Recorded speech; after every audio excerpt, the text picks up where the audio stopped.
Hello everyone and welcome back to the Visiting World of Harry Potter at the Universal Studios in Orlando, Florida.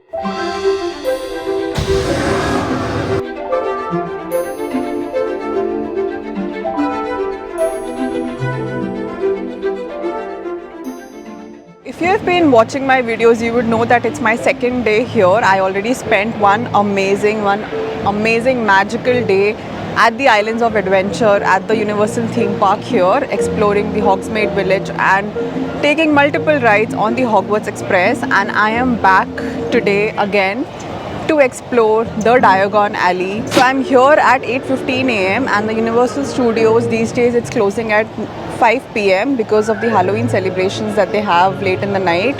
So I have a good 9 hours to spend and explore the park and do what I intend to do today. I was planning to start my day by, of course, riding on the Hogwarts Express, but that attraction starts at 9 a.m. because the Island of Adventure Park opens up at 9 a.m. So I still have like 45 minutes. So I might just explore a few areas around the King Cross station and then come back in another half an hour to queue up.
And I am back to Diagon Alley in London, and I feel that the best time to take the Hogwarts Express train is early in the morning as soon as the attraction starts, which is at 9 a.m. these days. That way you won't have a lot of queue. So I actually did the to and fro ride in just like 20-25 minutes, which is really fast. Here is the red telephone booth using which the witches and wizards enter the Ministry of Magic if they don't want to flush themselves down the toilet. And here if you go inside and dial the magic number, then you will be able to hear "Welcome to the Ministry of Magic." So let's try if it's working or not.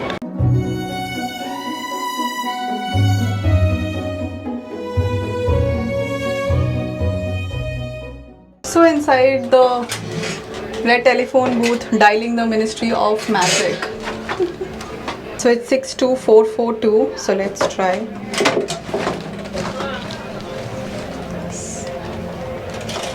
6, 2, 4, 4,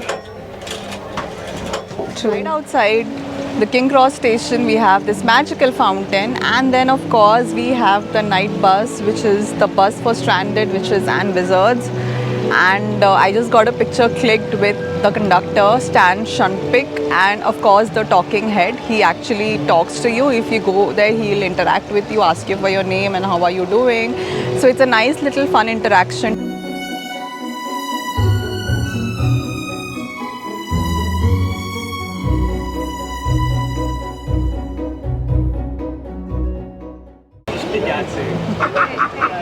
Bye-bye. Hi. How's it going? How's your morning going? Sorry? You having a good How's morning? your morning going? It's going good? Yeah? That's great. And what's your name there? What is your name? Soumya. Samuel. Yeah. Hey, what's happening, Samuel? Enjoying the Visiting World of Harry Potter. Ah, isn't it beautiful? You having It's amazing. Great. Yeah. Yeah, it's a lovely day too. Oh, yeah, man. It's a great day to do your magic. Maybe grab a hot butter beer. Yeah. Go cruise the area.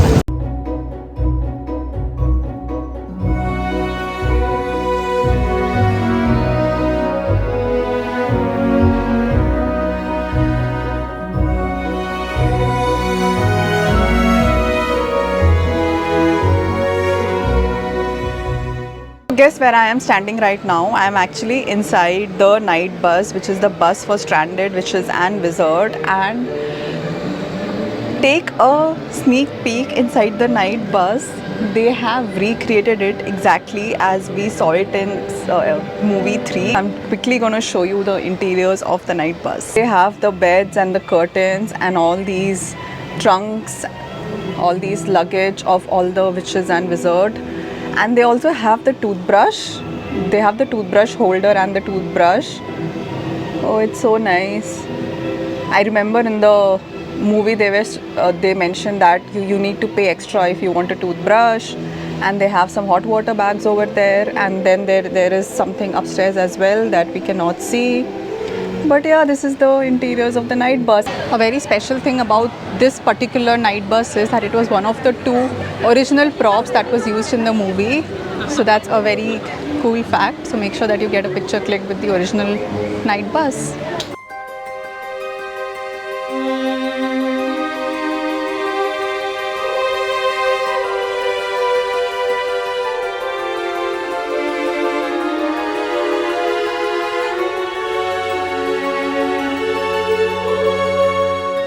Right in front of the night bus is the Grimmauld Place, and of course we have number 12 Grimmauld Place, which was the family home of the Blacks, Sirius Black, and then it later became the headquarters of the Order of the Phoenix.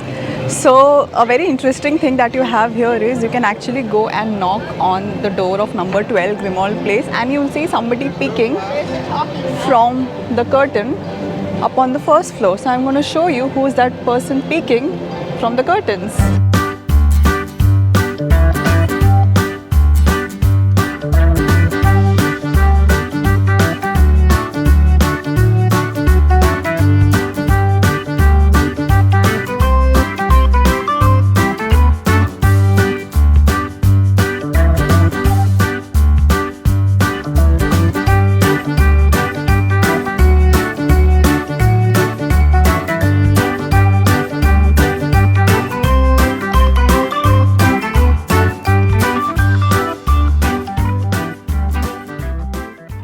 So here we have Kreacher, the house elf of the Black family, peeking from behind the curtains. It's so cool. It's such an amazing thing that they have done here at the Grimmauld Place. Amazing.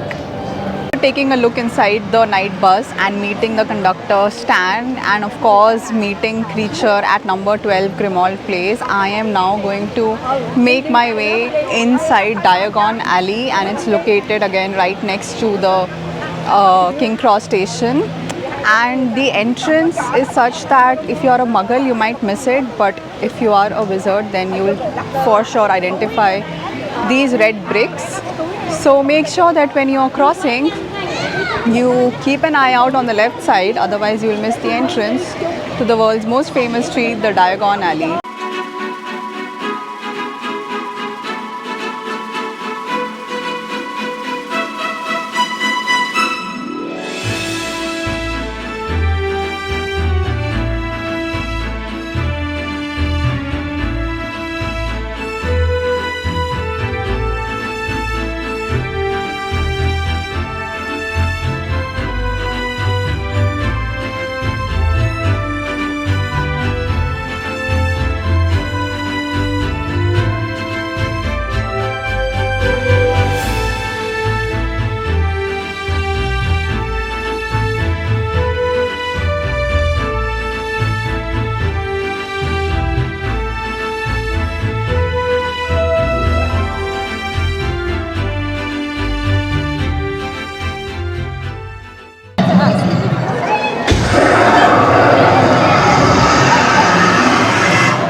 Welcome to Diagon Alley in London.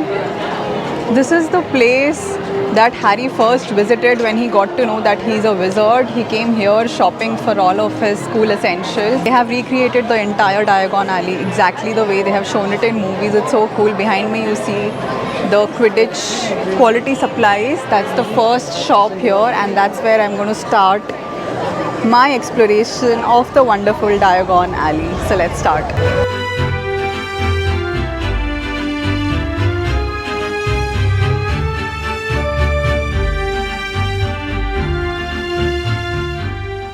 They have all kinds of cool collectibles here. They have some jackets, t-shirts, sweatshirts, bottles of all the 4 houses. Here we have Slytherin, and then of course we have some firebolts as well. I'm standing outside Flourish and Blogs, from where you can purchase all your books for your visiting school.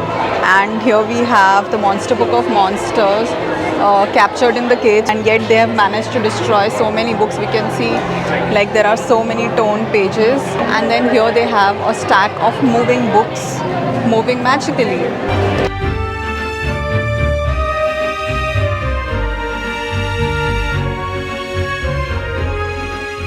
I'm inside Madame Malkin's dress robes, and we have Hermione's pink gown that she wore in the Yule Ball in the Goblet of Fire, and we have a lot of visiting robes that you can purchase, and you can even customize them with your name on it.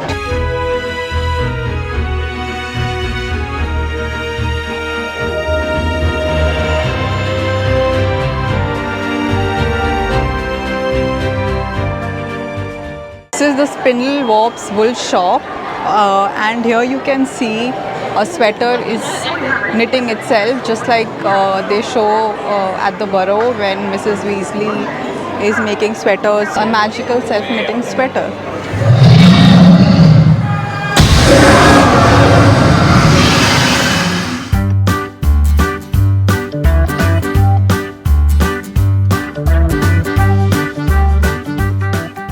So Diagon Alley has just one ride, which is Harry Potter and the Escape from Gringotts, and I'm about to go and enjoy this ride. And right now the wait time is 55 minutes. So one very good thing they have done here is outside every ride they display the current waiting time, so that in case if you don't want to wait for, let's say, 55 minutes, then you can come back later.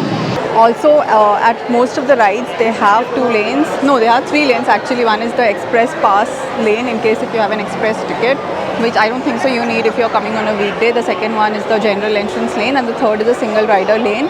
So in case if you're traveling solo, or even if you're traveling in a group but you're okay to be split up when you're doing the ride, then you can access the single riders lane.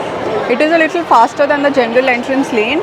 But even though I am traveling solo, I have not been using the single riders lane and instead just going through the normal entrance. And the reason is because most of the single rider lanes, they like skip past a lot of the pre-ride attractions that they have built inside, and I really don't want to miss all of that. So for example, in this ride they take you through Gringotts and you meet the goblins. I don't want to miss that interaction. Now I'm going to go and deposit my bag in the lockers. These backpacks are not allowed, like I already told you. I have a small sling bag that I'll carry with me, so make sure you're carrying a sling bag so that you can keep your phone or your ticket with you, because you would need your ticket to access the lockers back once you return from the ride.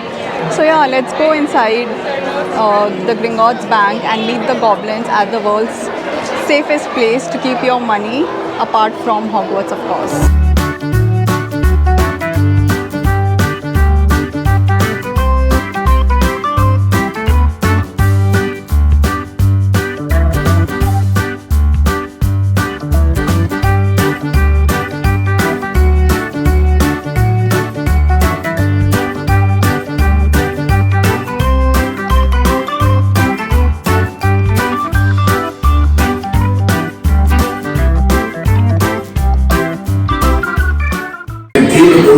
Many establishments in the Wizarding world.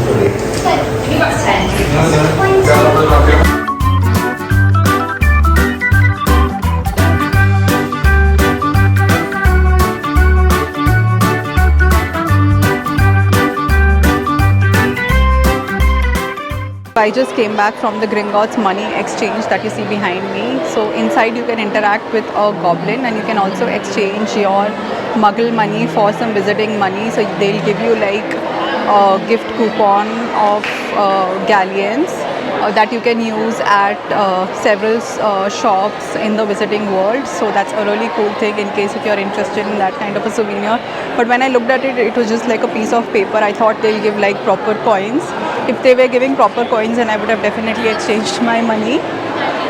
But it was nice to go inside and meet the goblin and hear him talking. So that's a cool experience. They also have a lot of shows in here. So now they are going to start performing the Tales of Beedle the Bard. It's in Tale of Beedle the Bard that you also have the Tale of the Three Brothers and of course Deathly Hallows.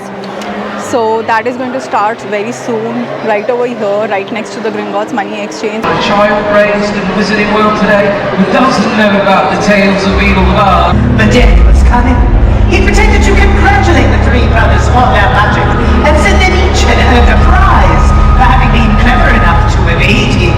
The oldest brother, who was a combative man, a strong, more powerful than any in existence, a wand that must always win duels for its owner. So death fashioned him one from an elder tree that grew nearby. Then the second brother, who was an arrogant man, decided that he wanted to humiliate Death still further and asked for the power to recall others from Death. So Death picked up a stone from the riverbank and gave it to him. Finally, Death turned to the third brother. As for the third brother, Death searched for many years, but he was never able to find him. It was only when he attained the great age that the youngest brother shared the robe of invisibility and gave it to his son.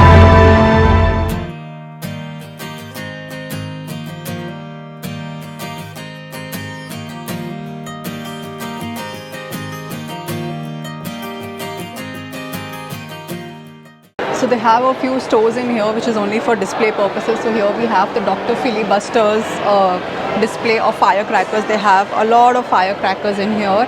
And then we also have the Museum of Muggle Curiosities. I'm sure this would be Arthur Weasley's favorite shop. They have a lot of like regular Muggle products kept in here like microwave, lamp.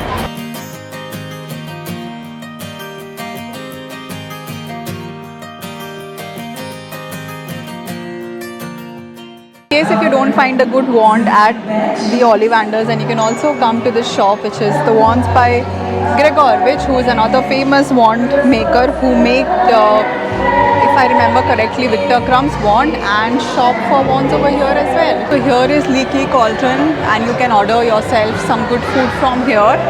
But right next to the Leaky Cauldron is a sign that you might miss, and which is the sign to go to the Dark Alley, which is the Nocturne Alley.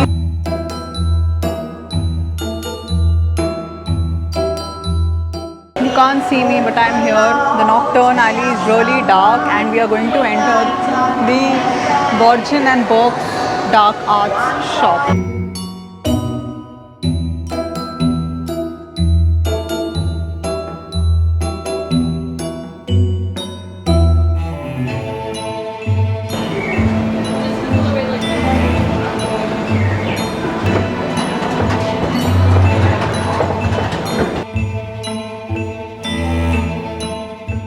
I don't want it cut badly, I want it cut properly.